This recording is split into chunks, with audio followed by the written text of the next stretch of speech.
Bonjour, encore quelques semaines et nous serons arrivés à la fin de notre année liturgique. Ce prochain dimanche est le 32e du temps ordinaire. Nous allons retrouver Jésus à Jérusalem. Si tu te rappelles, la semaine dernière, il y a eu cette rencontre avec un scribe qui demandait quel est le premier commandement. Et Jésus de répondre qu'il y a un lien indestructible, direct, entre aimer Dieu et aimer son prochain. Maintenant Jésus poursuit son enseignement, mais cette fois dans le temple de Jérusalem lui-même. Écoute. En ce temps-là, dans son enseignement, Jésus disait aux foules, « Méfiez-vous des scribes qui tiennent à se promener en vêtements d'apparat et qui aiment les salutations sur les places publiques, les sièges d'honneur dans les synagogues et les places d'honneur dans les dîners. Ils dévorent les biens des veuves et pour l'apparence, ils font de longues prières. Ils seront d'autant plus sévèrement jugés. » Jésus s'était assis dans le temple en face de la salle du trésor et regardait comment la foule y mettait de l'argent. Beaucoup de riches y mettaient de grosses sommes. Une pauvre veuve s'avança et mit 2 petites pièces de monnaie. Jésus appela ses disciples et leur déclara, « Amen, je vous le dis, cette pauvre veuve a mis dans le trésor plus que tous les autres. Car tous, ils ont pris sur leur superflu, mais elle a pris sur son indigence. Elle a mis tout ce qu'elle possédait, tout ce qu'elle avait pour vivre. » Alors curieux, non? On entend ici 2 épisodes qui, apparemment, à la première lecture, semblent ne pas avoir de lien entre eux. Et pourtant, si Marc nous les présente à la suite, comme ceci, c'est bien qu'il doit y avoir une raison. Dans le premier épisode, Jésus transmet à la foule sa méfiance pour les scribes. Alors ça peut nous paraître curieux, parce qu'il vient justement de rencontrer un scribe à qui il a fini par dire « Tu n'es pas loin du royaume de Dieu ». En fait, les scribes, c'est comme n'importe quelle profession, il y en a des bons, il y en a des mauvais.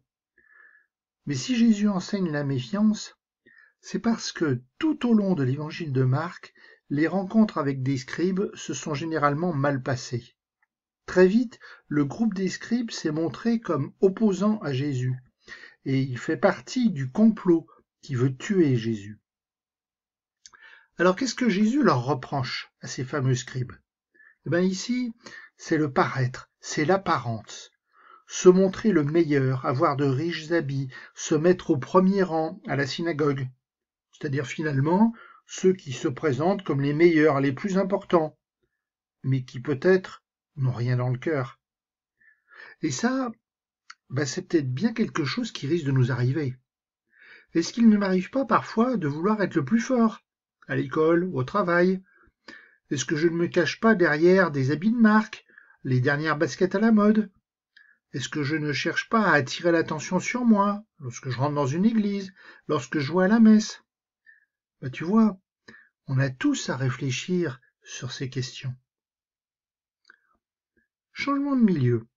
Maintenant, on se retrouve dans la salle du trésor, c'est-à-dire là où les gens apportaient leurs dons en argent. Le trésor du temple, qui se constituait ainsi, devait permettre aux prêtres d'aider les plus pauvres, les malades, les sans-abri. C'est donc la solidarité à l'époque. C'est un peu, on pourrait dire, le Téléthon, si tu veux, ou la quête, ou plus exactement, le denier du culte, pour ce qui nous concerne. Jésus fait une comparaison. D'une part, des riches, peut-être des scribes, dont il est question précédemment, mais c'est pas forcé, qui donnent de grosses sommes, et d'autre part, une veuve qui donne 2 petites pièces. Alors, encore une fois, une vision bien humaine qu'on peut avoir. C'est d'accord avec les riches, finalement. Ouais, c'est vachement chouette, ils ont donné une grosse somme, on va pouvoir faire plein de choses avec ça. Oui, mais voilà, nous dit Jésus, ces riches, ils ont donné beaucoup, peut-être, mais ils ont donné finalement ce qu'ils avaient en trop. Ils ne se sont pas privés.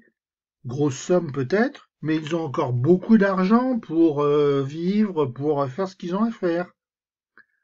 La veuve, elle, nous dit Jésus, elle n'a rien en trop. Elle a pris de l'argent sur ce dont elle a besoin pour vivre.